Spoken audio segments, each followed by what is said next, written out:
already been explained by Rohit, but I'll just take a few minutes to explain what exactly we do and what is this specific partnership all about. So Water Health basically sets up community water systems which are generally at a centroid of a village through a public-private partnership.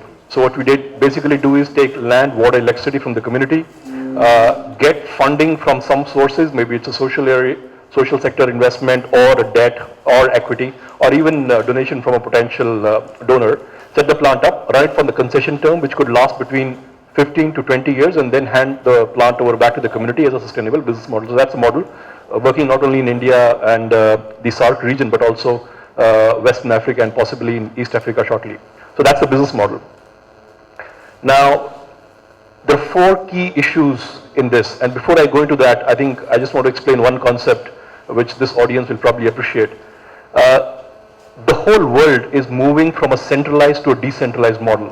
I don't know how many of you would have read about it, but what is happening is whenever you put up a central location, be it a power plant, a water purification plant, or utility, it puts significant pressure on the local resources.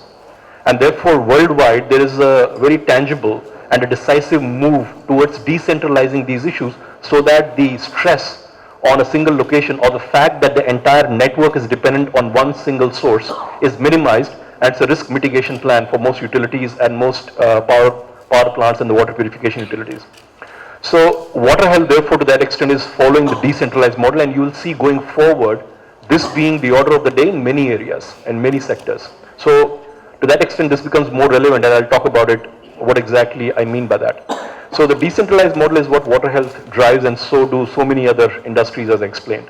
Now, coming specifically to the challenges of a decentralized model, there are basically four challenges, and I'll talk about it from a Water Health perspective, and I think they may be no different from a different sector. Broadly, they'll be in the same realm.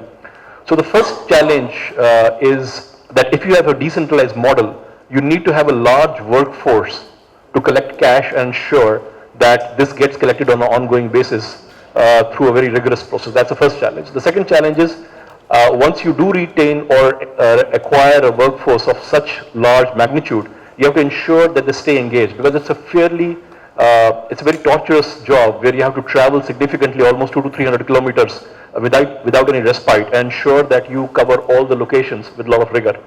The third challenge is how do you get your MIS in place, because centrally you need to know exactly what is happening in any part of the world, regardless of whether it is such a large, widespread, decentralized model.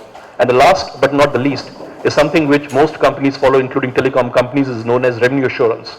How do you ensure that the revenue that you are collecting is devoid of any leakage, or what we call in our parlance NREW, non-revenue earning water.